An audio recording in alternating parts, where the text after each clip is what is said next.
Sarah Holtz, Global Public Health.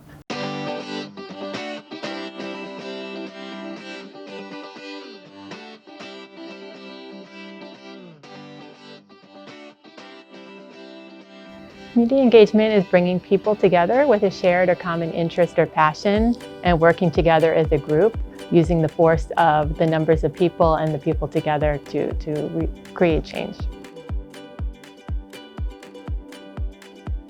Well, to me, I think it's because when you get people together, you realize that you're not alone in the issue that you're facing and the challenge you have, and you realize that when you have other people, you can work together. You can talk through what the issues are. You can realize that you're not alone. And then you'll also notice that when you're advocating to people, they will also see that there's a lot of people interested in this topic, that feel passionate about it, that want to see a change. And therefore, they'll understand that this is not just one person. This is a big issue that faces a lot of people.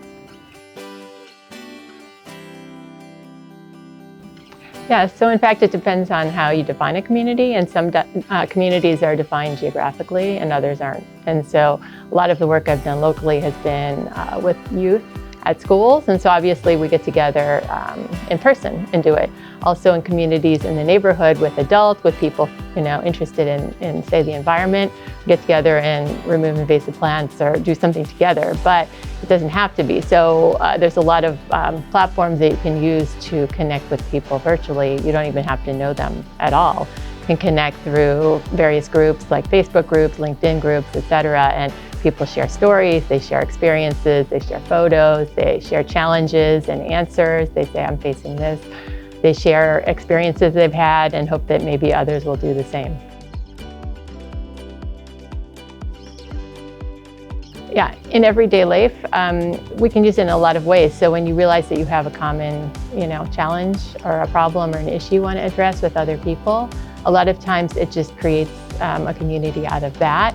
And then you get together and you might want to learn more about what the issue is. You might want to understand if there's any kind of income-related issues to it, if there are cultural, if there are religious, if there are emotional sides to it, understand all sides of it. You might want to understand why people aren't passionate about like you, like what they see differently than you, so that when you're an advocate trying to address that issue, you can see all sides of it. But I think it comes up all the time. You'll see people who are passionate about the environment, concerned about climate change, concerned about racial issues, concerned about women's health, any of these topics come up on a regular basis, and people increasingly spend a lot of their time in the evening and weekends working on these challenges because they realize they're not alone, and they realize that there's more power and force in a group. And it actually becomes a lot of fun, right? Because you get to know people that have a common interest as yours, and you might even realize you want to get together with them, and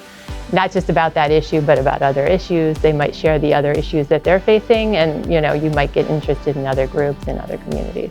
So it kind of goes from there. So I think it's really important to understand the topic well.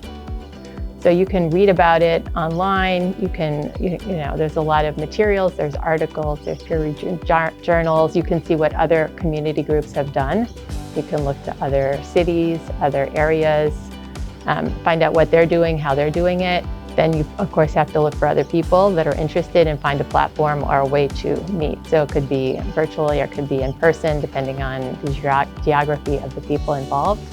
And then, you start learning from others. I think a lot of it is learning from others and seeing what other groups have done. In general, many of these topics have already been addressed by other groups. And so to see what they've done, to learn from them instead of reinventing the wheel, and then moving forward. And I think that as you build more and more people, and most of those people also have networks and they reach out to their networks, you realize that all of the people you have, all of their access to information and networks makes it a really powerful community group.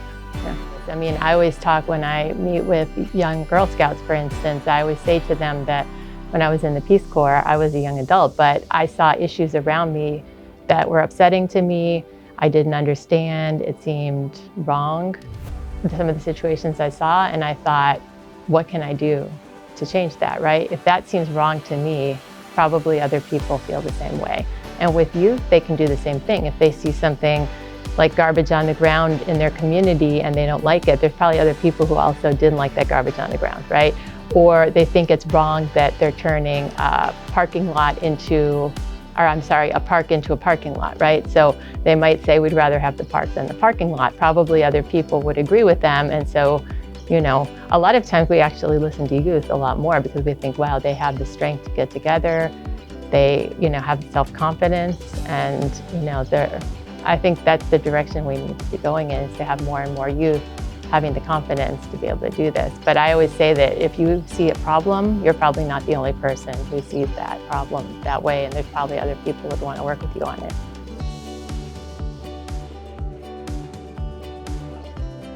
It's important to me because I enjoy spending time with people, and when you realize that there are other people that have an interest, a passion, a challenge that you have, it's a good feeling to know that there are other people with you and that you can work together.